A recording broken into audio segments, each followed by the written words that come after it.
श्री नानक पद पंकज बंदन पद पंकज बंदना सिमरो अंगद दोख निकंदना अमरदास गुर हृदय ध्यावो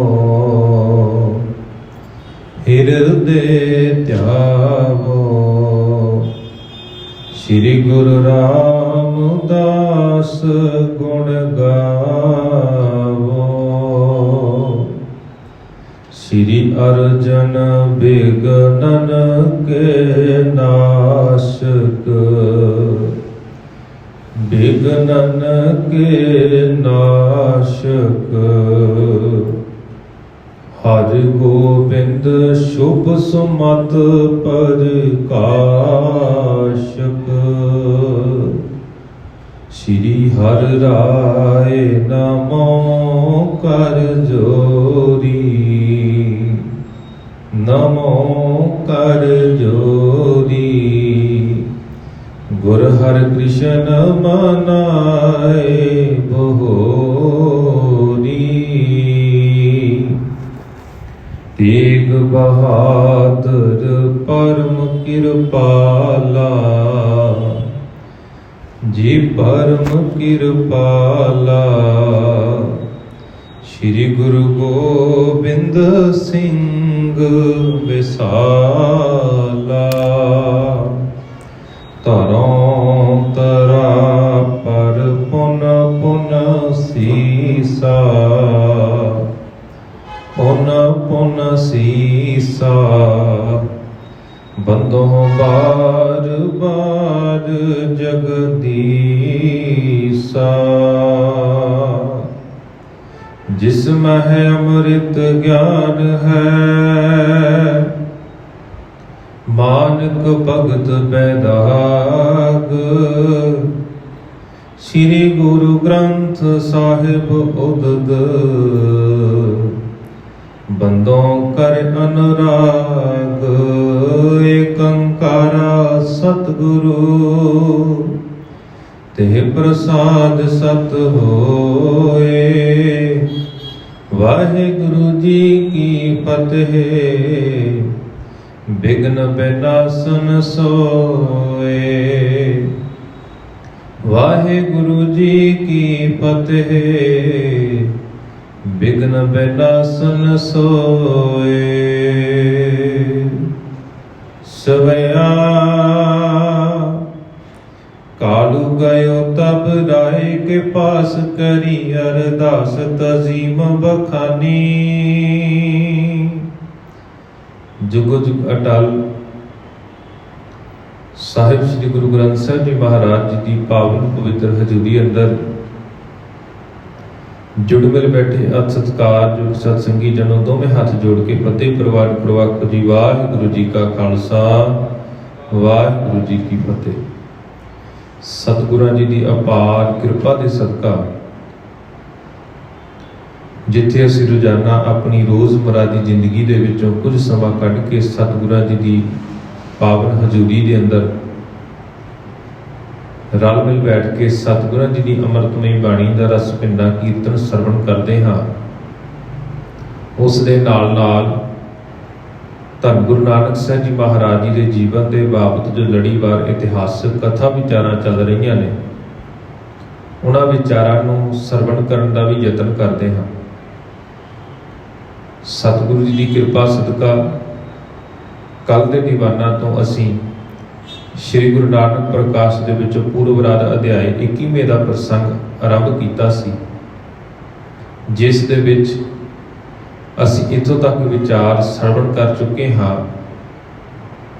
कि धन गुरु नानक साहिब जी महाराज जी दे जो रिश्ता होया सी रिश्ता होने तो बाद 1 साल का समा विचाले रखा गया सी कि 1 साल बाद धन गुरु नानक साहिब जी महाराज जी का जिहड़ा है विआह के बाबत वो तारीख मुकर्रर की जाएगी। सुल्तानपुर की धरती के उत्ते बेबे नानकी जी और भाई जयराम जी के घर दे विच ਪੱਖੋ ਕੇ ਰੰਧਾਵੇ ਤੋਂ ਸਾਹਿਬ ਚਿੱਠੀ ਭੇਜੀ ਜਾਂਦੀ ਹੈ। ਤੇ ਜਦੋਂ ਸਮੂਹ ਸੁਲਤਾਨਪੁਰ ਦੇ ਰਹਿਣ ਵਾਲੇ ਬੇਬੇ ਨਾਨਕੀ ਜੀ ਦੇ ਪਰਿਵਾਰ ਦੇ ਸ਼ਰੀਕੇ ਭਾਈਚਾਰੇ ਦੇ ਲੋਕਾਂ ਨੂੰ ਇਹ ਖੁਸ਼ੀ ਦੀ ਖਬਰ ਮਿਲਦੀ ਹੈ ਤਾਂ ਸਾਰੇ ਖੁਸ਼ੀ ਦੇ ਵਿੱਚ ਝੂਮ ਉੱਠਦੇ ਨੇ। ਤੇ ਭਾਈ ਜੈ ਰਾਮ ਜੀ ਇਹ ਖੁਸ਼ੀ ਭਰੀ ਖਬਰ ਇੱਕ ਆਦਮੀ ਦੇ ਰਾਹੀਂ, ਇੱਕ ਪੰਡਤ ਦੇ ਰਾਹੀਂ, ਬ੍ਰਾਹਮਣ ਦੇ ਰਾਹੀਂ ਬਾਬਾ ਕਾਲੂ ਜੀ ਦੇ ਘਰ ਪਹੁੰਚਾਉਂਦੇ ਨੇ। ਤੇ ਜਦੋਂ ਤਲਵੰਡੀ ਨਗਰ ਦੇ ਵਿੱਚ ਪਤਾ ਲੱਗਦਾ ਕਿ ਤਲਵੰਡੀ ਨਗਰ ਦੇ ਦੁਲਾਰੇ ਧੰਨ ਗੁਰੂ ਨਾਨਕ ਸਾਹਿਬ ਜੀ ਮਹਾਰਾਜ ਜੀ ਦਾ ਵਿਆਹ ਮੁਕਰਰ ਕਰ ਦਿੱਤਾ ਗਿਆ ਹੈ ਤਾਂ ਸਾਰੇ ਨਗਰ ਦੇ ਲੋਕ ਰਲ ਮਿਲ ਕੇ ਖੁਸ਼ੀਆਂ ਮਨਾਉਂਦੇ ਨੇ। ਤੇ ਉਧਰੋਂ ਬਾਬਾ ਕਾਲੂ ਜੀ ਤਲਵੰਡੀ ਦੀ ਧਰਤੀ ਤੋਂ ਇੱਕ ਆਦਮੀ ਦੇ ਹੱਥ ਸੁਨੇਹਾ ਭੇਜਦੇ ਨੇ ਧੰਨ ਗੁਰੂ ਨਾਨਕ ਸਾਹਿਬ ਜੀ ਮਹਾਰਾਜ ਜੀ ਦੇ ਨਾਨਕੇ ਪਰਿਵਾਰ ਦੇ ਵਿੱਚ। ਜਦੋਂ ਨਾਨਕਿਆਂ ਨੂੰ ਪਤਾ ਲੱਗਦਾ ਵੀ ਸਾਡੇ ਦੋਹਤੇ ਦਾ ਵਿਆਹ ਆਇਆ ਹੈ ਤਾਂ ਸਾਰੇ ਖੁਸ਼ੀ ਦੇ ਵਿੱਚ ਝੂਮ ਉੱਠਦੇ ਨੇ, ਖੁਸ਼ੀਆਂ ਮਨਾਉਂਦੇ ਨੇ। ਤੇ ਛੇਤੀ ਦੇਣਾ ਬਿਨਾਂ ਕਿਸੇ ਦੇਰੀ ਤੋਂ ਨਾਨਕਾ ਪਰਿਵਾਰ ਰਲ ਮਿਲ ਕੇ ਸੁਲਤਾਨਪੁਰ ਨੂੰ ਜਾਣ ਦੇ ਵਾਸਤੇ ਬਾਬਾ ਕਾਲੂ ਜੀ ਦੇ ਗ੍ਰਹਿ ਵਿਖੇ ਤਲਵੰਡੀ ਨਗਰ ਵਿਖੇ ਪਹੁੰਚਣ ਦੀਆਂ ਤਿਆਰੀਆਂ ਕਰਦਾ ਹੈ। ਇੱਥੋਂ ਤੱਕ ਪ੍ਰਸੰਗ ਅਸੀਂ ਕੱਲ੍ਹ ਦੇ ਦੀਵਾਨਾਂ ਦੇ ਵਿੱਚ ਸਰਵਣ ਕਰ ਚੁੱਕੇ ਹਾਂ। ਆਓ ਅਗਲੇਰੇ ਪ੍ਰਸੰਗ ਦੀ ਲੜੀ ਆਰੰਭ ਕਰਨ ਤੋਂ ਪਹਿਲਾਂ ਧੰਨ ਗੁਰੂ ਨਾਨਕ ਸਾਹਿਬ ਜੀ ਮਹਾਰਾਜ ਜੀ ਦੇ ਚਰਨਾਂ ਦੇ ਵਿੱਚ ਸਿਜਦਾ ਕਰਦਿਆਂ ਹੋਇਆਂ ਆਪਣੀ ਰਸਨਾ ਤੋਂ ਉਚਾਰਨ ਕਰੀਏ ਜੀ, ਧੰਨ ਧੰਨ ਸਾਹਿਬ ਸ੍ਰੀ ਗੁਰੂ ਨਾਨਕ ਸਾਹਿਬ ਜੀ ਮਹਾਰਾਜ। ਸਵਿਆ ਕਾਲੂ ਗਇਓ ਤਬ ਰਾਏ ਕੇ ਪਾਸ ਕਰੀ ਅਰਦਾਸ ਤਜ਼ੀਮ ਬਖਾਨੀ। ਹੁਣ ਜਿੱਥੇ ਧੰਨ ਗੁਰੂ ਨਾਨਕ ਸਾਹਿਬ ਜੀ ਮਹਾਰਾਜ ਜੀ ਦੇ ਨਾਨਕੇ ਰਲ ਮਿਲ ਕੇ ਤਿਆਰੀ ਕਰਦੇ ਨੇ ਵੀ ਅਸੀਂ ਸੁਲਤਾਨਪੁਰ ਦੀ ਧਰਤੀ ਦੇ ਉੱਤੇ ਪਹੁੰਚਣਾ ਹੈ, ਅਸੀਂ ਇਸ ਖੁਸ਼ੀ ਭਰੇ ਮਾਹੌਲ ਦੇ ਵਿੱਚ, ਖੁਸ਼ੀ ਦੇ ਮੌਕੇ ਦੇ ਉੱਤੇ ਇਸ ਪ੍ਰੋਗਰਾਮ ਦੇ ਵਿੱਚ ਸ਼ਿਰਕਤ ਕਰਨੀ ਤਿਆਰੀਆਂ ਕਰ ਰਹੇ ਨੇ। ਜਿੱਥੇ ਉਹਨਾਂ ਨੇ ਨਾਨਕੇ ਪਰਿਵਾਰ ਵਾਲਿਆਂ ਨੇ ਚਾਲੇ ਪਾਏ ਨੇ ਤੇ ਦੂਜੇ ਪਾਸੇ ਕਹਿੰਦੇ ਤਲਵੰਡੀ ਦੀ ਧਰਤੀ ਦੇ ਉੱਤੇ ਮਹਿਤਾ ਕਾਲੂ ਜੀ ਉਸ ਤਲਵੰਡੀ ਨਗਰ ਦੇ ਰਾਜੇ ਰਾਏ ਬੁਲਾਰ ਜੀ ਦੇ ਕੋਲ ਪਹੁੰਚਦੇ ਨੇ। ਕਾਲੂ ਗਇਓ ਤਬ ਰਾਏ ਕੇ ਪਾਸ ਕਰੀ ਅਰਦਾਸ ਤਜ਼ੀਮ ਬਖਾਣੀ। ਤੇ ਮਹਿਤਾ ਕਾਲੂ ਜੀ ਰਾਏ ਬੁਲਾਰ ਜੀ ਦੇ ਅੱਗੇ ਸਲਾਮ ਕਰਦੇ ਨੇ ਤੇ ਨਾਲ ਹੀ ਨਾਲ ਆਪਣੇ ਮੁਖ ਤੋਂ ਬੇਨਤੀ ਕਰਦੇ ਹਨ, ਨਾਨਕ ਦਾਸ ਤੁਮਾਰੇ ਕੋ ਵਿਆਹੇ ਚਲੋ ਸੁਲਤਾਨਪੁਰੇ ਮਮ ਠਾਨੀ। ਤੇ ਰਾਏ ਬੁਲਾਰ ਜੀ ਨੂੰ ਆਖਦੇ ਨੇ ਕਿ ਤੁਹਾਡੇ ਦਾਸ ਨਾਨਕ ਦਾ ਵਿਆਹ ਆ ਗਿਆ। ਤੇ ਮਹਿਤਾ ਕਾਲੂ ਜੀ ਆਖਦੇ ਨੇ ਰਾਏ ਬੁਲਾਰ ਜੀ, ਤੇ ਮੈਂ ਇਸ ਕਾਰਜ ਦੇ ਵਾਸਤੇ ਸੁਲਤਾਨਪੁਰ ਜਾਣ ਦੇ ਵਾਸਤੇ ਆਪਣੇ ਮਨ ਦੇ ਵਿੱਚ ਵਿਚਾਰਾਂ ਕੀਤੀਆਂ ਹਨ। ਆਇਸ ਲੈਨ ਕੋ ਆਇਓ ਮੈਂ ਰਾਏ ਜੀ ਦੇਹੋ 부ਝਾਏ ਕੈ ਬਾਤ ਸਿਆਣੀ। ਹੇ ਰਾਏ ਬੁਲਾਰ ਜੀ, ਮੈਂ ਤੁਹਾਡੇ ਕੋਲ ਆਗਿਆ ਲੈਣ ਵਾਸਤੇ ਆਇਆ ਕਿ ਮੈਂ ਸੁਲਤਾਨਪੁਰ ਦੀ ਧਰਤੀ ਨੂੰ ਚਾਲੇ ਪਾ ਦੇਵਾਂ, ਮੈਨੂੰ ਆਗਿਆ ਦਿਓ।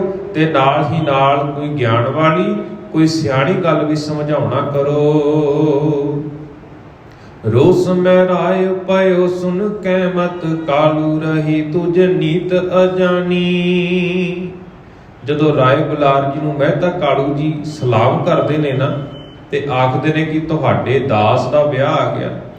ਤੇ ਰਾਏ ਬੁਲਾਰ ਜੀ ਨੇ ਜਦੋਂ ਮਹਿਤਾ ਕਾਲੂ ਜੀ ਦੇ ਕੋਲੋਂ ਇਹ ਸਾਰੀ ਵਿਚਾਰ ਸੁਣੀ, ਇਹ ਗੱਲਾਂ ਸੁਣੀਆਂ ਤਾਂ ਕਵੀ ਸੰਤੋਖ ਸਿੰਘ ਜੀ ਚੂੜਾਮਣੀ ਜੀ ਲਿਖਦੇ ਨੇ, ਤੇ ਰਾਏ ਬੁਲਾਰ ਜੀ ਨੇ ਮਹਿਤਾ ਕਾਲੂ ਜੀ ਨੂੰ ਆਖਿਆ ਵੀ ਹੇ ਕਾਲੂ, ਕਹਿੰਦੇ ਤੁਹਾਡੀ ਮੱਤ ਦਾ ਹਜੇ ਵਿਕਾਸ ਨਹੀਂ ਹੋਇਆ, ਤੁਹਾਡੀ ਬੁੱਧੀ, ਤੁਹਾਡੇ ਗਿਆਨ ਦਾ ਵਿਕਾਸ ਨਹੀਂ ਹੋਇਆ, ਤੁਹਾਡੀ ਮੱਤ ਹਜੇ ਵੀ ਬੱਚਿਆਂ ਵਾਲੀ ਹੈ। ਤਾਤ ਪਛਾਨਤ ਭੇਦ ਲਖੈ ਨਹਿ ਦੁਖਤ ਮੋਹਿ ਕਰੈ ਬਿਨ ਜਾਨੀ। ਤਾਤ ਦਾ ਭਾਵ ਹੁੰਦਾ ਪੁੱਤਰ, ਪਛਾਨਤ ਦਾ ਭਾਵ ਹੈ ਸਮਝਣਾ। ਕਹਿੰਦੇ ਤੁਸੀਂ ਆਪਣੇ ਪੁੱਤਰ ਨੂੰ ਕੇਵਲ ਪੁੱਤਰ ਹੀ ਸਮਝਦੇ ਹੋ, ਭੇਦ ਲਖੈ ਨਹਿ, ਅਸਲ ਭੇਦ ਨੂੰ ਸਮਝਿਆ ਹੀ ਨਹੀਂ, ਪੁੱਤਰ ਤੋਂ ਉੱਪਰ ਉੱਠ ਕੇ ਉਹਨੂੰ ਕੁਝ ਜਾਣਿਆ ਹੀ ਨਹੀਂ। ਦੁਖਤ ਮੋਹਿ ਕਰੈ ਬਿਨ ਜਾਨੀ। ਤੇ ਤੁਸੀਂ ਕਹਿੰਦੇ, ਰਾਏ ਬੁਲਾਰ ਜੀ ਆਖਦੇ ਨੇ ਮਹਿਤਾ ਕਾਲੂ ਜੀ, ਤੁਸੀਂ ਕਹਿੰਦੇ ਬਿਨਾਂ ਗੱਲੋਂ, ਬਿਨਾਂ ਸਮਝ ਤੋਂ, ਬਿਨਾਂ ਆਪਣੇ ਪੁੱਤਰ ਦੇ ਭੇਦ ਪਾਏ ਤੋਂ ਮੈਨੂੰ ਬਿਨਾਂ ਕਿਸੇ ਗੱਲ ਤੋਂ ਦੁਖੀ ਕਰ ਰਹੇ ਹੋ। ਦਾਸ ਲਖੈ ਤੇ ਕੋ ਮਨ ਮੈਂ ਤਿਹੂੰ ਲੋਕਨ ਕੋ ਪਤ ਜੋ ਗਤ ਦਾਨੀ। ਤੇ ਰਾਏ ਬੁਲਾਰ ਜੀ ਆਖਦੇ ਨੇ, ਕਹਿੰਦੇ ਗੁਰੂ ਸਾਹਿਬ ਜੀ ਨੂੰ ਜਾਣਨ ਤੋਂ ਬਗੈਰ ਤੁਸੀਂ ਉਹਨਾਂ ਨੂੰ ਬਿਨਾਂ ਕਿਸੇ ਗੱਲ ਜਾਣ ਪਹਿਚਾਣ ਕੀਤੇ ਬਿਨਾਂ ਮੇਰਾ ਦਾਸ ਬਣਾ ਦਿੱਤਾ। ਕਹਿੰਦੇ ਉਹਨਾਂ ਦੀ ਤਾਂ ਤਿੰਨਾਂ ਲੋਕਾਂ ਦੇ ਵਿੱਚ ਜੈ ਜੈਕਾਰ ਹੁੰਦੀ ਹੈ। ਤਿਹ ਲੋਕਨ ਕੋ ਪਤ ਜੋ ਗਤ ਦਾਣੀ, ਤੇ ਤਿੰਨਾਂ ਲੋਕਾਂ ਦੇ ਜਿਹੜੇ ਰਹਿਣ ਵਾਲੇ ਨੇ ਉਹਨਾਂ ਨੂੰ ਮੁਕਤੀ ਦਿੰਦੇ ਨੇ। ਉਹ ਤਾਂ ਮੁਕਤੀ ਦੇ ਦਾਤੇ ਹਨ। ਹੋਤਰੀ ਦਾ ਮਮ ਰੰਜ ਸੁਨੇ ਬਚ, ਫੇਰ ਕਰੋ ਨਹਿ ਆਸ ਬਖਾਨੀ।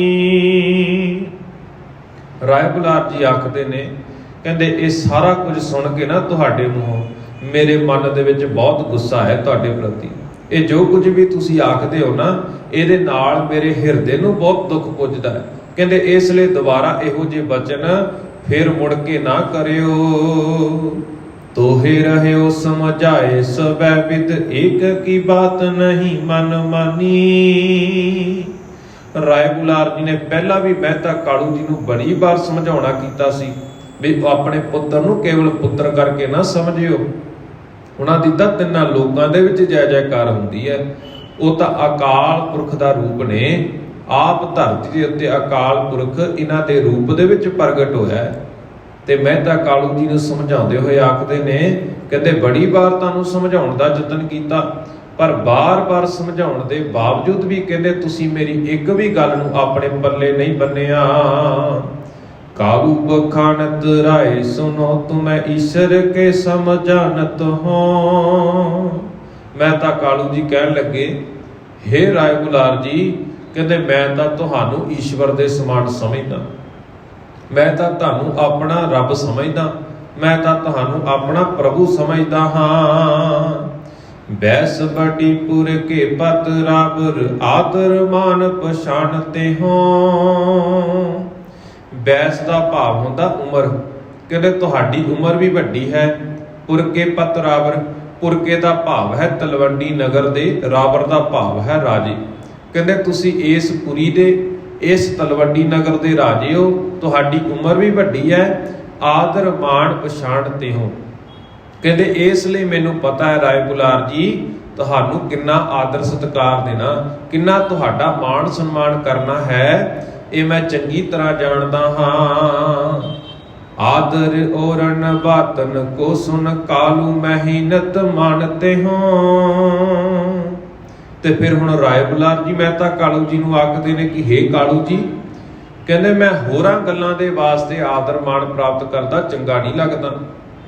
ਤੁਸੀਂ ਮੈਨੂੰ ਰਾਜੇ ਦੀ ਨਿਗਾਹ ਦੇ ਨਾਲ ਦੇਖੋ ਤਾਂ ਚੰਗੀ ਗੱਲ ਹੈ, ਤੁਸੀਂ ਮੈਨੂੰ ਰਾਜਾ ਸਮਝ ਕੇ ਮੇਰਾ ਮਾਣ ਸਨਮਾਨ ਕਰਦੇ ਹੋ, ਚੰਗੀ ਗੱਲ ਹੈ। ਪਰ ਤੁਸੀਂ ਮੈਨੂੰ ਆਖਦੇ ਵੀ ਮੈਂ ਤੁਹਾਨੂੰ ਪਰਮਾਤਮਾ ਕਰਕੇ ਜਾਣਿਆ ਹੈ, ਕਹਿੰਦੇ ਇਹ ਆਦਰ ਸਨਮਾਨ ਪ੍ਰਾਪਤ ਕਰਨਾ ਮੈਨੂੰ ਚੰਗਾ ਨਹੀਂ ਲੱਗਦਾ, ਮੈਨੂੰ ਬੜਾ ਦੁੱਖ ਹੁੰਦਾ ਹੈ। ਸੀਸ ਕਰੀਟ ਸੁਹਾਵਤ ਹੈ, ਪਗ ਪਾਵਤ ਮੁੱਢ ਮੈਂ ਠਾਨਤ ਹੋ। ਕਹਿੰਦੇ ਜਿਹੜਾ ਤਾਜ ਹੁੰਦਾ ਹੈ ਨਾ, ਮੁਕਟ ਹੁੰਦਾ, ਕਹਿੰਦੇ ਉਹ ਮੁਕਟ ਹਮੇਸ਼ਾ, ਤਾਜ ਹਮੇਸ਼ਾ ਸੀਸ ਦੇ ਉੱਤੇ ਸ਼ੋਭਾ ਪਾਉਂਦਾ, ਸਿਰ ਦੇ ਉੱਤੇ ਹੀ ਸ਼ੋਭਦਾ ਹੈ। ਕਹਿੰਦੇ ਜੇਕਰ ਉਹ ਮੁਕਟ ਉਤਾਰ ਕੇ ਕਿਸੇ ਪੈਰਾਂ ਦੇ ਵਿੱਚ ਰੱਖ ਦਿੱਤਾ ਜਾਵੇ, ਕਹਿੰਦੇ ਕੋਈ ਮਨੁੱਖ ਇਸ ਮੁਕਟ ਨੂੰ ਲਾ ਕੇ ਪੈਰਾਂ ਦੇ ਵਿੱਚ ਧਰ ਦਵੇ, ਕਹਿੰਦੇ ਇਹ ਇਸ ਤੋਂ ਵੱਡੀ ਮੂਰਖਤਾ ਹੋਰ ਕੋਈ ਨਹੀਂ ਹੋ ਸਕਦੀ। ਦੋਹਰਾ ਅਬ ਕੋ ਕਹਿਬੋ ਬਖਸ਼ੀਐ, ਬੋਰ ਨ ਕਰੋ ਉਚਾਰ। ਵਿਸਰ ਜਾਤ ਮਮ ਹਿਰਦੇ ਤੇ, ਰਾਖੋ ਅਭੈ ਸੰਭਾਰ। ਮਹਿਤਾ ਕਾਲੂ ਜੀ ਰਾਏ ਬੁਲਾਰ ਜੀ ਦੀ ਵਿਚਾਰ ਸੁਣ ਕੇ ਉਹਨਾਂ ਦੇ ਅੱਗੇ ਫਰਿਆਦ ਕਰਦੇ ਨੇ, ਆਖਦੇ ਨੇ, ਕਹਿੰਦੇ ਇਸ ਵਾਰੀ ਮੈਨੂੰ ਬਖਸ਼ ਦਿਓ, ਮਾਫ ਕਰ ਦਿਓ, ਮਾਫੀ ਮੰਗਦਾ। ਕਹਿੰਦੇ ਦੁਬਾਰਾ ਤੋਂ ਇਹੋ ਜਿਹੇ ਬਚਨ ਕਦੇ ਨਹੀਂ ਕਰਾਂਗਾ। ਕਹਿੰਦੇ ਇਸ ਕਰਕੇ ਮੈਂ ਹੁਣ ਇਸ ਗੱਲ ਨੂੰ ਕਦੇ ਨਹੀਂ ਭੁਲਾਵਾਂਗਾ ਤੇ ਆਪਣੇ ਹਿਰਦੇ ਦੇ ਵਿੱਚ ਤੁਹਾਡੇ ਇਹਨਾਂ ਬਚਨਾਂ ਨੂੰ ਸੰਭਾਲ ਕੇ ਰੱਖਾਂਗਾ। ਸੋਰਠਾ ਹਉ ਬਖਸ਼ਣ ਕੋ ਕੋਨ, ਬਖਸ਼ਣ ਉਚਿਤ ਸੋ ਬਖਸ਼ਈ। ਰਾਏ ਬੁਲਾਰ ਜੀ ਜਦੋਂ ਦੇਖਦੇ ਨੇ ਕਿ ਮਹਿਤਾ ਕਾਲੂ ਜੀ ਆਖਦੇ ਨੇ ਕਿ ਮੈਨੂੰ ਮਾਫ ਕਰ ਦਿਓ, ਮੈਨੂੰ ਬਖਸ਼ ਦਿਓ, ਤਾਂ ਰਾਏ ਬੁਲਾਰ ਜੀ ਆਖਦੇ ਨੇ, ਕਹਿੰਦੇ ਮੈਂ ਬਖਸ਼ਣ ਵਾਲਾ ਕੌਣ ਹੁੰਦਾ, ਮੇਰੇ ਵਿੱਚ ਇੰਨੀ ਸਮਰੱਥਾ ਨਹੀਂ ਕਿ ਮੈਂ ਕਿਸੇ ਨੂੰ ਬਖਸ਼ ਸਕਾਂ, ਕਿਸੇ ਨੂੰ ਮਾਫ ਕਰ ਸਕਾਂ। ਤੇ ਆਖਦੇ ਨੇ ਕਹਿੰਦੇ ਬਖਸ਼ਣਹਾਰ ਤਾਂ ਕੇਵਲ ਤੇ ਕੇਵਲ ਇੱਕ ਪ੍ਰਭੂ ਹੈ। ਸੁਧ ਨਾਨਕ ਤੁਝ ਭਾਉਨ ਬਿਨ ਬਖਸ਼ਣ ਬਖਸ਼ੇ ਸਦਾ। ਕਹਿੰਦੇ ਜਾਂ ਤਾਂ ਉਹ ਪ੍ਰਭੂ ਅਕਾਲ ਪੁਰਖ ਪ੍ਰਭੂ ਪਰਮਾਤਮਾ ਆਪ ਆਪਣੇ ਜੀਵਾਂ ਦੇ ਉੱਤੇ ਤਰਸ ਕਰਕੇ ਉਹਨਾਂ ਨੂੰ ਬਖਸ਼ਦਾ ਹੈ, ਉਹਨਾਂ ਨੂੰ ਮਾਫ ਕਰਦਾ ਹੈ। ਕਹਿੰਦੇ ਜਾਂ ਫਿਰ ਤੁਹਾਡੇ ਘਰ ਦੇ ਵਿੱਚ ਜਿਹੜਾ ਪੁੱਤਰ ਜੰਮਿਆ ਨਾ ਨਾਨਕ, ਕਹਿੰਦੇ ਉਹੀ ਸਾਰਿਆਂ ਨੂੰ ਬਖਸ਼ਣ ਵਾਲਾ ਹੈ, ਉਹੀ ਸਾਰਿਆਂ ਨੂੰ ਬਖਸ਼ਦਾ ਹੈ ਤੇ ਉਹਨਾਂ ਲੋਕਾਂ ਦੇ ਪਾਪਾਂ ਦਾ ਨਾਸ਼ ਕਰਕੇ ਉਹਨਾਂ ਨੂੰ ਮਾਫ ਕਰਦਾ ਹੈ। ਕੇਵਲ ਧਰਤੀ ਦੇ ਉੱਤੇ ਇਸ ਜਗਤ ਦੇ ਉੱਤੇ ਦੋ ਹੀ ਸ਼ੈਹਾਂ ਨੇ, ਜਾਂ ਅਕਾਲ ਪ੍ਰਭੂ ਪਰਮਾਤਮਾ ਬਖਸ਼ ਦੇਵੇ, ਜਾਂ ਤੁਹਾਡੇ ਪੁੱਤਰ ਦੇ ਵਿੱਚ ਇਹੋ ਜਿਹੀ ਸਮਰੱਥਾ ਹੈ ਵੀ ਉਹ ਸਾਰਿਆਂ ਨੂੰ ਬਖਸ਼ ਸਕਦਾ ਹੈ। ਸਵਿਆ ਜਾਹੋ ਓਪੈ ਹਮਰੀ ਦਿਸ਼ ਤੇ ਕ੍ਰਿਤ ਬੰਦਗੀ ਨਾਨਕ ਚੰਦ ਆਗਾਜੀ। ਤੇ ਹੁਣ ਰਾਏ ਬੁਲਾਰ ਜੀ ਮਹਿਤਾ ਕਾਲੂ ਜੀ ਨੂੰ ਆਖਦੇ ਨੇ ਕਿ ਕਹਿੰਦੇ ਜਾਓ ਤੁਸੀਂ ਸੁਲਤਾਨਪੁਰ ਦੀ ਧਰਤੀ ਵੱਲ ਨੂੰ ਚਾਲੇ ਪਾ ਦਿਓ, ਬਿਨਾਂ ਕਿਸੇ ਦੇਰੀ ਤੋਂ ਤੁਸੀਂ ਇਸ ਅਸਥਾਨ ਤੋਂ ਹੁਣ ਸੁਲਤਾਨਪੁਰ ਦੀ ਧਰਤੀ ਨੂੰ ਚਾਲੇ ਪਾ ਦਿਓ। ਤੇ ਜਿਹੜੇ ਚੰਦਰਮੇ ਦੇ ਮੁਖ ਵਰਗੇ ਨੇ, ਚੰਦ ਦੇ ਮੁਖੜੇ ਵਰਗੇ ਨੇ ਧੰਨ ਗੁਰੂ ਨਾਨਕ ਸਾਹਿਬ ਜੀ ਮਹਾਰਾਜ, ਕਹਿੰਦੇ ਉਹਨਾਂ ਨੂੰ ਮੇਰੀ ਵੰਦਨਾ ਕਰਨੀ ਹੈ। ਹਾਸਲ ਹੋਏ ਮੁਰਾਦ ਤੁਮਾਰ ਖੁਦਾਏ ਕਰੇ ਸਭ ਕਰ ਸਵਾਰੀ। ਤੇ ਨਾਲ ਹੀ ਨਾਲ ਰਾਏ ਬੁਲਾਰ ਜੀ ਅਸੀਸਾਂ ਦਿੰਦੇ ਨੇ, ਕਹਿੰਦੇ ਅੱਲਾਹ ਤਾਲਾ ਉਹ ਅਕਾਲ ਪੁਰਖ ਪ੍ਰਭੂ ਪਰਮਾਤਮਾ ਤੁਹਾਡੀਆਂ ਸਾਰੀਆਂ ਮੁਰਾਦਾਂ ਪੂਰੀਆਂ ਕਰੇ, ਤੁਹਾਡੇ ਉੱਤੇ ਰਹਿਮਤਾਂ ਕਰੇ, ਤੁਹਾਡੀਆਂ ਮੁਰਾਦਾਂ ਪੂਰੀਆਂ ਹੋਣ। ਸ਼ੂਮਤਾ ਖੋਏ ਉਦਾਰਤ ਧਾਰ ਕਰੂਪ ਵਿਆਹ ਸੁਕੀਰਤ ਕਾਜੀ। ਕਹਿੰਦੇ ਹੁਣ ਆਪਣੇ ਜੀਵਨ ਦੇ ਵਿੱਚ ਕੰਜੂਸੀ ਛੱਡ ਦਿਓ। ਤੁਸੀਂ ਆਪਣੇ ਪੁੱਤਰ ਦਾ ਵਿਆਹ ਕਰਨ ਜਾ ਰਹੇ ਹੋ ਨਾ, ਕੰਜੂਸੀ ਛੱਡ ਕੇ ਨਾ ਉਦਾਰਤਾ ਧਾਰਨ ਕਰੋ, ਤਾਂ ਕਿ ਕਹਿੰਦੇ ਵਿਆਹ ਦਾ ਜਿਹੜਾ ਜਸ ਹੈ ਉਹ ਪੂਰਨ ਹੋ ਸਕੇ ਅਤੇ ਸਾਰੇ ਲੋਕ ਤੁਹਾਡੀ ਵਡਿਆਈ ਕਰਨ। ਮੋਹੇ ਨਿਕੇਤ ਤੇ ਚਾਹੇ ਸੋ ਲੇਵੋ ਹੈ ਸ਼ਿਵ ਕਾ ਰਤ ਉਹ ਧਨ ਭਾਰੀ। ਰਾਏ ਬੁਲਾਰ ਜੀ ਨੇ ਹੁਣ ਮਹਿਤਾ ਕਾਲੂ ਜੀ ਦੇ ਅੱਗੇ ਪੇਸ਼ਕਸ਼ ਕੀਤੀ ਹੈ ਵੀ ਭਾਈ ਤੁਹਾਡਾ ਜੋ ਕੁਝ ਵੀ ਚੀਜ਼ ਪ੍ਰਾਪਤ ਕਰਨ ਦਾ ਮਨ ਹੈ ਨਾ, ਜਿਹੜੀ ਵੀ ਚੀਜ਼ ਜਿਹੜੀ ਵੀ ਵਸਤੂ ਦੀ ਜ਼ਰੂਰਤ ਹੈ ਮੇਰੇ ਕੋਲੋਂ ਲੈ ਕੇ ਜਾ ਸਕਦੇ ਹੋ। ਕਹਿੰਦੇ ਮੇਰੇ ਘਰ ਦੇ ਵਿੱਚ ਹੈ ਸਿਵਕਾ, ਸਿਵਕਾ ਦਾ ਭਾਵ ਹੁੰਦਾ ਪਾਲਕੀਆਂ। ਕਹਿੰਦੇ ਮੇਰੇ ਪਾਸ ਸੁੰਦਰ ਪਾਲਕੀਆਂ ਵੀ ਨੇ, ਰੱਥ ਵੀ ਨੇ, ਕਹਿੰਦੇ ਧਨ ਦਾ ਤਾਂ ਕੋਈ ਘਾਟਾ ਹੀ ਨਹੀਂ ਮੇਰੇ ਕੋਲ। ਤੇ ਇਸ ਕਰਕੇ ਜਿਹੜੀ ਵੀ ਚੀਜ਼ ਤੁਹਾਨੂੰ ਚਾਹੀਦੀ ਹੈ ਬਿਨਾਂ ਝਿਜਕ ਤੋਂ ਤੁਸੀਂ ਲੈ ਕੇ ਜਾ ਸਕਦੇ ਹੋ। ਲੀਨੇ ਤੁਰੰਗਮ ਭੂਖਨ ਸੰਜੁਤ ਸੁੰਦਰ ਜੀਨ ਜਿਨੈ ਸਭ ਸਾਈ। ਤੇ ਕਹਿੰਦੇ ਫਿਰ ਜਿਹੜੇ ਘਰਾਂ ਦੇ ਵਿੱਚ ਘੋੜੇ ਨੇ ਨਾ, ਉਹਨਾਂ ਘੋੜਿਆਂ ਦੇ ਉੱਤੇ ਜਿਹੜੀਆਂ ਕਾਠੀਆਂ ਨੇ ਉਹ ਵੀ ਸੁੰਦਰ ਗਹਿਣਿਆਂ ਦੇ ਨਾਲ ਸਜੀਆਂ ਹੋਈਆਂ ਨੇ। ਸੁੰਦਰ ਗਹਿਣੇ ਵਾਲੀਆਂ ਕਾਠੀਆਂ ਘੋੜਿਆਂ ਦੇ ਉੱਤੇ ਪਾਈਆਂ ਹੋਈਆਂ ਨੇ। ਘੋੜੇ ਕਾਠੀਆਂ ਦੇ ਸਮੇਤ ਪੂਰੇ ਸਜ ਰਹੇ ਹਨ। ਸਯੰਦਨ ਉਹ ਸਕਟੇ ਸੁਭ ਸਾਜ ਕੇ ਤੰਬੂਕ ਨਾਤ ਲੈ ਸਮੁਦਾਈ। ਸਯੰਦਨ ਭਾਵ ਕਹਿੰਦੇ ਰੱਥ ਵੀ ਇਕੱਠੇ ਕਰ ਲਏ, ਉਹ ਸਕਟੇ ਸੁਭ ਸਾਜ ਕੇ, ਤੇ ਗੱਡੇ ਜਿਹੜੇ ਨੇ ਉਹ ਚੰਗੀ ਤਰ੍ਹਾਂ ਸਜਾਏ ਹੋਏ ਨੇ। ਤੇ ਨਾਲ ਹੀ ਨਾਲ ਕਹਿੰਦੇ ਸ਼ਿੰਗਾਰ ਕੇ ਤੰਬੂ ਕਨਾਤਾਂ ਨੇ ਨਾ ਜਿਹੜੀਆਂ, ਉਹ ਗੱਡਿਆਂ ਦੇ ਵਿੱਚ ਭਰ ਲਏ ਨੇ। ਕਾਲੂ ਨਾ ਲੇਵਤ ਹੈ ਤਨ ਹੱਥ ਮੈਂ ਭੂਪਤ ਦੇਤ ਪਇਓ ਬਦਿਆਈ।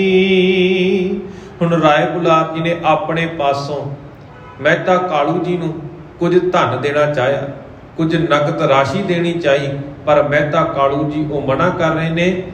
ਪਰ ਧੱਕੇ ਦੇ ਨਾਲ, ਜੋਰਾ ਜਬਰੀ ਦੇ ਨਾਲ ਰਾਏ ਬੁਲਾਰ ਜੀ ਨੇ ਮਹਿਤਾ ਕਾਲੂ ਜੀ ਨੂੰ ਉਹ ਧਨ ਪਕੜਾਇਆ ਹੈ। ਬੰਧਨ ਕੋ ਕਰ ਹੋਏ ਵਿਦਾ ਨਿਜ ਧਮ ਗਇਓ ਮਨ ਮੈਂ ਹਦ ਖਾਈ। ਤੇ ਇਸੇ ਤਰ੍ਹਾਂ ਕਹਿੰਦੇ ਮਹਿਤਾ ਕਾਲੂ ਜੀ ਇਹ ਸੁਗਾਤਾਂ ਲੈ ਕੇ, ਇਹ ਜ਼ਰੂਰੀ ਵਸਤੂਆਂ ਲੈ ਕੇ ਰਾਏ ਬੁਲਾਰ ਜੀ ਨੂੰ ਵੰਦਨਾ ਕਰਕੇ, ਨਮਸਕਾਰ ਕਰਕੇ, ਤੇ ਰਾਏ ਬੁਲਾਰ ਜੀ ਦੇ ਕੋਲੋਂ ਆਗਿਆ ਪ੍ਰਾਪਤ ਕਰਕੇ ਹੁਣ ਆਪਣੇ ਘਰ ਵਿੱਚ ਪਹੁੰਚ ਗਏ ਹਨ। ਮਾਨਵ ਭੇਜ ਬੁਲਾਏ ਪਠੇ ਸਭ ਹੈ ਪੁਰ ਮੈਂ ਰਹਿ ਬੇਦੀ ਜੋ ਗਿਆਤੀ। ਤੇ ਹੁਣ ਫਿਰ ਮਹਿਤਾ ਕਾਲੂ ਜੀ ਨੇ ਇੱਕ ਬੰਦਾ ਬੁਲਾਇਆ, ਇੱਕ ਬੰਦੇ ਨੂੰ ਬੁਲਾ ਕੇ, ਆਦਮੀ ਨੂੰ ਬੁਲਾ ਕੇ ਜਿੰਨੇ ਵੀ ਤਲਵੰਡੀ ਨਗਰ ਦੇ ਵਿੱਚ ਬੇਦੀ ਕੁਲ ਦੇ ਲੋਕ ਰਹਿੰਦੇ ਨੇ ਨਾ, ਜਿੰਨੇ ਵੀ ਸ਼ਰੀਕੇ ਭਾਈਚਾਰੇ ਦੇ ਲੋਕ ਰਹਿੰਦੇ ਨੇ, ਮਹਿਤਾ ਕਾਲੂ ਜੀ ਨੇ ਸਾਰਿਆਂ ਨੂੰ ਸੱਦਾ ਭੇਜਿਆ ਹੈ ਤੇ ਸਾਰਿਆਂ ਨੂੰ ਬਰਾਬਰੀ ਦੇ ਬੇਦੀ ਜਿਹੜੇ ਨੇ ਉਹ ਬੁਲਾ ਲਏ ਹਨ। ਦੇਸ ਨ ਮਾਨ ਬਖਾਨ ਕੀਓ ਮਨ ਜਾਨੋ ਬੰਸ ਹਮਾਰ ਹੈ ख्याति। ਤੇ ਸਾਰਿਆਂ ਨੂੰ ਘਰ ਬੁਲਾ ਕੇ ਬੜਾ ਆਦਰ ਸਤਿਕਾਰ ਕੀਤਾ, ਬੜਾ ਮਾਣ ਸਨਮਾਨ ਕੀਤਾ ਹੈ ਮਹਿਤਾ ਕਾਲੂ ਜੀ ਨੇ ਸਾਰੇ ਨਗਰ ਦੇ ਜਿਹੜੇ ਸ਼ਰੀਕੇ ਭਾਈਚਾਰੇ ਦੇ ਲੋਕ ਨੇ। ਤੇ ਆਪਣੇ ਮਨ ਦੇ ਵਿੱਚ ਆਖਦੇ ਨੇ, ਕਹਿੰਦੇ ਚੰਗੀ ਤਰ੍ਹਾਂ ਸਮਝ ਲਵੋ ਕਿ ਸਾਡਾ ਜਿਹੜਾ ਵੰਸ਼ ਹੈ ਨਾ, ਸਾਡੀ ਜਿਹੜੀ ਕੁੱਲ ਹੈ ਉਹ ਸਭ ਤੋਂ ਸ੍ਰੇਸ਼ਟ ਹੈ। ਸੋ ਪਟਵਾਰੀ ਰੰਧਾਵਨ ਕੋ ਜਿਨ ਕੇ ਬਹੁ ਗ੍ਰਾਮ ਹੈ ਦੀਰਘ ਜਾਤੀ।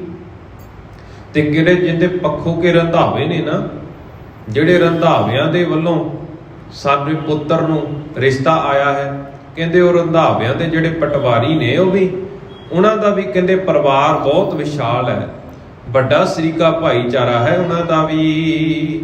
ਪੂਰ ਕਰੋ ਮਿਲ ਕੇ ਜਸ ਭਾਵਨ ਜੇ ਜਗ ਮੈਂ ਸੁਭਦੀਤ ਸੁਹਾਤੀ। ਇਸੇ ਤਰ੍ਹਾਂ ਕਹਿੰਦੇ ਵੀ ਸਾਰੇ ਰਲ ਮਿਲ ਕੇ ਛੇਤੀ ਦਿਨਾਂ ਹੁਣ ਤਿਆਰੀ ਕਰ ਲਵੋ। ਕਹਿੰਦੇ ਜਗ ਦੇ ਵਿੱਚ ਵੀ ਸਾਡਾ ਜਿਹੜਾ ਪਵਿੱਤਰ ਜਸ ਹੈ ਨਾ, ਉਹ ਪ੍ਰਾਪਤੀ ਕਰਨ ਦੇ ਵਾਸਤੇ ਜਿਹੜੀ ਸ਼ੁਭ ਰੀਤੀ ਹੈ, ਉਸ ਰੀਤੀ ਨੂੰ ਸ਼ੁਭ ਮੰਨਦਿਆਂ ਹੋਇਆਂ ਸਾਰੇ ਕਾਰਜ ਸਾਨੂੰ ਰਲ ਮਿਲ ਕੇ ਕਰਨੇ ਚਾਹੀਦੇ ਹਨ। ਦੋਹਰਾ ਇੱਕ ਮੇਰੀ ਤੁਮ ਨੈ ਲਖੋ ਹੈ ਸਭ ਹੀ ਕੀ ਲਾਜ। ਗਮਨੋ ਅਵੇ ਬਿਲੰਬ ਤਜ ਸੁੰਦਰ ਸਾਜੋ ਸਾਜ।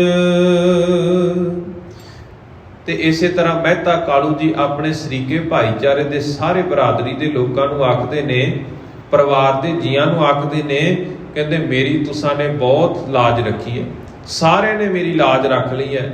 ਇਸ ਲਈ ਕਹਿੰਦੇ ਹੁਣ ਬਿਨਾਂ ਕਿਸੇ ਦੇਰੀ ਤੋਂ ਛੇਤੀ ਦਿਨਾਂ ਤਿਆਰ ਹੋ ਕੇ ਆਪਣੇ ਸਾਰੇ ਸਾਜ਼-ਬਾਜ਼, ਸੁੰਦਰ ਸਾਜ਼ ਕਹਿੰਦੇ ਨੇ ਉਹ ਸਜਾ ਲਵੋ। ਸੁਨ ਸ੍ਰੋਣਨ ਬੇਦੀ ਸਬੈ ਬਾਨੇ ਭਲੇ ਬਣਾਏ। ਲੈ ਤਨ ਨਿਜ ਨਿਜ ਧਾਮ ਤੇ ਚਲੇ ਚਤੁਰ ਚਿਤ ਲਾਏ। ਤੇ ਇਸੇ ਤਰ੍ਹਾਂ ਕਹਿੰਦੇ ਸਾਰੇ ਬੇਦੀ ਕੁਲ ਦੇ ਜਿਹੜੇ ਜੀ ਇਕੱਠੇ ਹੋਏ ਸੀ, ਸਾਰਿਆਂ ਨੇ ਕਹਿੰਦੇ ਸੁੰਦਰ ਪੁਸ਼ਾਕਾਂ ਪਹਿਨ ਲਈਆਂ ਨੇ ਤੇ ਆਪਣੇ ਆਪਣੇ ਘਰ ਤੋਂ ਕਹਿੰਦੇ ਧਨ ਲੈ ਕੇ ਚਤੁਰ ਸੁਭਾਅ ਦੇ ਲੋਕ ਬੜੇ ਚਾਅ ਦੇ ਨਾਲ, ਮਲਾਰ ਦੇ ਨਾਲ ਹੁਣ ਚੱਲ ਪਏ ਹਨ। ਸਵੇਆ ਕੰਚਨ ਭੂਖਨ ਪਾਏ ਕਨੇ ਨਗ ਬੀਚ ਬਨੇ ਜਿਨ ਕੇ ਚਮਕਾਵੇ। ਜਿਹੜੇ ਬੇਦੀ ਪਰਿਵਾਰ ਦੇ ਸਾਰੇ ਜੀ ਨੇ ਨਾ, ਜਿਹੜੇ ਤਲਵੰਡੀ ਨਗਰ ਤੋਂ ਹੁਣ ਚਾਲੇ ਪਾ ਰਹੇ ਨੇ ਸੁਲਤਾਨਪੁਰ ਦੀ ਧਰਤੀ ਤੋਂ, ਕਵੀ ਸੰਤੋਖ ਸਿੰਘ ਜੀ ਚੂੜਾਮਣੀ ਜੀ ਲਿਖਦੇ ਨੇ ਵੀ ਉਹਨਾਂ ਨੇ ਹਾਰ ਸ਼ਿੰਗਾਰ ਹੁਣ ਕਿਹੋ ਜਿਹੇ ਕੀਤੇ ਨੇ। ਕੰਚਨ ਦਾ ਭਾਵ ਹੁੰਦਾ ਕੰਚਨ ਭੂਖਣ, ਭਾਵ ਸੋਨੇ ਦੇ ਗਹਿਣੇ ਪਾਏ ਹੋਏ ਨੇ। ਕੜੇ ਨਗ ਬੀਚ ਬਣੇ ਜਿਨ ਕੇਸ ਚਮਕਾਵੇ। ਤੇ ਉਹ ਸੋਨੇ ਦੇ ਗਹਿਣਿਆਂ ਦੇ ਵਿੱਚ ਕਹਿੰਦੇ ਅਨੇਕਾਂ ਪ੍ਰਕਾਰ ਦੇ ਸੁੰਦਰ ਨਗ ਜੜੇ ਹੋਏ ਨੇ ਤੇ ਉਹ ਸੁੰਦਰ ਨਗ ਜਿਹੜੇ ਨੇ ਬਹੁਤ ਚਮਕ ਰਹੇ ਹਨ। ਕੰਕਨ ਅੰਗਦ ਕੁੰਡਲ ਤੇ ਮੁਖ ਮੰਡਲ ਸੁੰਦਰ ਕੋ ਦਰਸਾਵੇ। ਤੇ ਕਹਿੰਦੇ ਜਿਹੜੇ ਉਹਨਾਂ ਨੇ ਕੰਗਣ ਪਾਏ ਹੋਏ ਨੇ ਹੱਥਾਂ ਦੇ ਵਿੱਚ, ਤੇ ਨਾਲ ਹੀ ਨਾਲ ਕਹਿੰਦੇ ਜਿਹੜੇ ਕੁੰਡਲ ਪਾਏ ਹੋਏ ਨੇ, ਉਹ ਸਾਰੇ ਹੀ ਕਹਿੰਦੇ ਉਹਨਾਂ ਦੀ ਜਿਹੜੀ ਸੁੰਦਰਤਾ ਹੈ ਉਹਨੂੰ ਚਾਰ ਚੰਨ ਲਗਾ ਰਹੇ ਨੇ। ਮਾਲ ਵਿਸਾਲ ਭਲੇ ਕਰ ਧਰ ਅਮੋਲ ਦੁਕਾਵਲ ਲੀਏ ਮਨ ਭਾਵੇ। ਤੇ ਕਹਿੰਦੇ ਸਾਰਿਆਂ ਨੇ ਗਲਾਂ ਦੇ ਵਿੱਚ ਸੁੰਦਰ ਮਾਲਾ ਪਹਿਨੀਆਂ ਹੋਈਆਂ ਨੇ, ਵੱਡੀਆਂ ਵੱਡੀਆਂ ਮਾਲਾਵਾਂ ਪਾਈਆਂ ਹੋਈਆਂ ਨੇ ਤੇ ਉਹ ਸਾਰੀਆਂ ਮਾਲਾ ਜਿਨ੍ਹਾਂ ਨੇ ਪਹਿਨੀਆਂ ਨੇ ਨਾ, ਉਹ ਬਹੁਤ ਸ਼ੋਭਾ ਪਾ ਰਹੀਆਂ ਨੇ। ਤੇ ਇਸੇ ਤਰ੍ਹਾਂ ਕਹਿੰਦੇ ਉਹਨਾਂ ਨੇ ਅਮਲੋਕ ਦੁਪੱਟੇ ਵੀ ਪਹਿਨੇ ਹੋਏ ਹਨ। ਸੀਸਨ ਪੈ ਸਿਰ ਭੇਜ ਬਦੇ ਧਰ ਕੈ ਕਲਗੀ ਅਧਕਾਏ ਸੁਹਾਵੇ। ਤੇ ਇਸੇ ਤਰ੍ਹਾਂ ਕਹਿੰਦੇ ਸਾਰੇ ਨੇ ਆਪਣੇ ਸੀਸ ਦੇ ਉੱਤੇ, ਸੀਸਨ ਪੈ ਸਿਰ ਪੇਚ, ਪੇਚ ਦਾ ਭਾਗ ਹੁੰਦਾ ਪੱਗ, ਦਸਤਾਰ, ਵੱਖ-ਵੱਖ ਭਾਸ਼ਾਵਾਂ ਦੇ ਵਿੱਚ ਵੱਖ-ਵੱਖ ਸ਼ਬਦਾਂ ਦੇ ਨਾਲ ਦਸਤਾਰ ਦੇ ਨਾਮ ਆਏ ਨੇ। ਕਿਤੇ ਚੀਰਾ ਵੀ ਕਹਿ ਦਿੱਤਾ ਜਾਂਦਾ, ਕਿਤੇ ਪੇਚ ਵੀ ਕਹਿ ਦਿੱਤਾ ਜਾਂਦਾ, ਕਿਤੇ ਸਿਰਪੇਚ ਵੀ ਕਹਿ ਦਿੱਤਾ ਜਾਂਦਾ। ਕਹਿੰਦੇ ਸਾਰਿਆਂ ਨੇ ਆਪਣੇ ਸੀਸ ਦੇ ਉੱਤੇ ਸੁੰਦਰ ਦਸਤਾਰਾਂ ਵੀ ਸਜਾਈਆਂ ਨੇ, ਕਲਗੀਆਂ ਵੀ ਸਜਾਈਆਂ ਨੇ। ਕਹਿੰਦੇ ਜਿਹੜੀਆਂ ਉਹਨਾਂ ਸਾਰਿਆਂ ਨੇ ਸੀਸ ਦੇ ਉੱਤੇ ਦਸਤਾਰਾਂ ਸਜਾਈਆਂ ਨੇ, ਬੜੀਆਂ ਹੀ ਸੁੰਦਰ ਸ਼ੋਭਾ ਪਾ ਰਹੀਆਂ ਹਨ। दोहरा। शैल सबीले सब भरे छाप शिलायन हाथ, सज सज बाहन अपने भय बराती साथ। ते सारे जिहड़े कहंदे बांके नौजवान ने जिन्हां दी छवि कहंदी झल्ली नहीं जा सकती, जिन्हां ने इन्ना हार श्रृंगार किया, ਜਿਹੜੇ ਇਸ ਵਿਆਹ ਦੇ ਵਿੱਚ ਸ਼ਾਮਲ ਹੋਣ ਦੇ ਲਈ ਤਿਆਰ ਹੋ ਕੇ ਸੱਜ ਧੱਜ ਕੇ ਜਾ ਰਹੇ ਨੇ। ਹੱਥਾਂ ਦੇ ਵਿੱਚ ਵੱਖ-ਵੱਖ ਤਰ੍ਹਾਂ ਦੀਆਂ ਛਾਪਾਂ ਮੁੰਦੀਆਂ ਪਾਈਆਂ ਨੇ, ਛੱਲੇ ਪਾਏ ਹੋਏ ਨੇ, ਤੇ ਇਸੇ ਤਰ੍ਹਾਂ ਕਹਿੰਦੇ ਆਪਣੇ ਆਪਣੇ ਗੱਡਿਆਂ ਦੇ ਉੱਤੇ ਸਾਰੇ ਸੱਜ ਧੱਜ ਕੇ ਬਰਾਤੀਆਂ ਦੇ ਨਾਲ ਜਾ ਰਹੇ ਨੇ। ਦਸਤਾਰ ਦੀ ਵੀ ਗੱਲ ਹੋਈ, ਦਸਤਾਰ ਦਾ ਵੀ ਜ਼ਿਕਰ ਕੀਤਾ ਗਿਆ। ਇਹ ਧੰਨ ਗੁਰੂ ਨਾਨਕ ਸਾਹਿਬ ਜੀ ਮਹਾਰਾਜ ਜੀ ਦੇ ਜੀਵਨ ਦੀ ਅਸੀਂ ਕਥਾ ਸਰਵਣ ਕਰ ਰਹੇ ਹਾਂ। ਤੇ ਧੰਨ ਗੁਰੂ ਨਾਨਕ ਸਾਹਿਬ ਜੀ ਮਹਾਰਾਜ ਜੀ ਦੇ ਵਿਆਹ ਦੇ ਪੁਰਬ ਦੇ ਉੱਤੇ ਇਹ ਲੋਕ ਜਿਹੜੇ ਨੇ ਬਰਾਦਰੀ ਦੇ ਪਰਿਵਾਰ ਦੇ ਜੀ ਨੇ ਦਸਤਾਰਾਂ ਸਜਾ ਕੇ ਜਾ ਰਹੇ ਨੇ। ਆਮ ਤੌਰ ਦੇ ਉੱਤੇ ਦਸਤਾਰ ਸਜਾਉਣੀ ਜਿਹੜੀ ਹੈ ਨਾ, ਉਹ ਪੁਰਾਣੇ ਸਮਿਆਂ ਦੇ ਵਿੱਚ ਰਾਜੇ ਮਹਾਰਾਜਿਆਂ ਨੂੰ ਅਧਿਕਾਰ ਹੁੰਦੇ ਸਨ, ਜਾਂ ਜਿਹੜੇ ਉੱਚੀ ਬਰਾਦਰੀ ਦੇ ਲੋਕ ਸਨ ਨਾ, ਉਹਨਾਂ ਨੂੰ ਹੀ ਕੇਵਲ ਤੇ ਕੇਵਲ ਅਧਿਕਾਰ ਹੁੰਦਾ ਸੀ ਵੀ ਉਹ ਦਸਤਾਰ ਸਜਾ ਸਕਦੇ ਨੇ। ਤੇ ਜਿਹੜੇ ਲੋਕ ਗੁਲਾਮ ਹੁੰਦੇ ਸਨ, ਜਿਹੜੇ ਲੋਕ ਕਿਸੇ ਦੇ ਅਧੀਨ ਰਹਿੰਦੇ ਸਨ, ਚਾਕਰੀ ਕਰਦੇ ਸਨ, ਨੌਕਰੀ ਕਰਦੇ ਸਨ, ਉਹਨਾਂ ਨੂੰ ਦਸਤਾਰ ਪਹਿਨਣ ਦਾ ਹੱਕ ਨਹੀਂ ਹੁੰਦਾ ਸੀ। ਉਹ ਕੇਵਲ ਤੇ ਕੇਵਲ ਟੋਪੀ ਪਹਿਨਦੇ ਸਨ। ਹਿੰਦੁਸਤਾਨ ਦੇ ਇਤਿਹਾਸ ਦੇ ਵਿੱਚ ਵੀ ਦਸਤਾਰਾਂ ਹਮੇਸ਼ਾ, ਪਗੜੀਆਂ ਜਿਹੜੀਆਂ ਨੇ ਇਹ ਤਾਜ ਦਾ ਰੂਪ ਰਹੀਆਂ ਨੇ। ਇਹ ਰਾਜਿਆਂ ਮਹਾਰਾਜਿਆਂ ਨੇ ਹੀ ਪਹਿਨੀਆਂ ਨੇ। ਅੱਜ ਵੀ ਤੁਸੀਂ ਦੇਖ ਲਓ, ਜਿਹੜੇ ਰਾਜਪੂਤ ਘਰਾਣੇ ਦੇ ਲੋਕ ਨੇ ਨਾ, ਜਿਹੜੇ ਰਾਜੇ ਮਹਾਰਾਜੇ ਨੇ, ਅੱਜ ਵੀ ਕਈ ਥਾਵਾਂ ਦੇ ਉੱਤੇ ਰਾਜਿਆਂ ਦੇ ਅਧੀਨ ਕੁਝ ਪਿੰਡ ਆਉਂਦੇ ਨੇ, ਉੱਥੇ ਪੁਰਾਣੇ ਸਮੇਂ ਦੇ ਅਨੁਸਾਰ ਹੀ ਜਿਹੜਾ ਰਾਜ ਪ੍ਰਬੰਧ ਹੈ ਉਹ ਚਲਾਇਆ ਜਾ ਰਿਹਾ।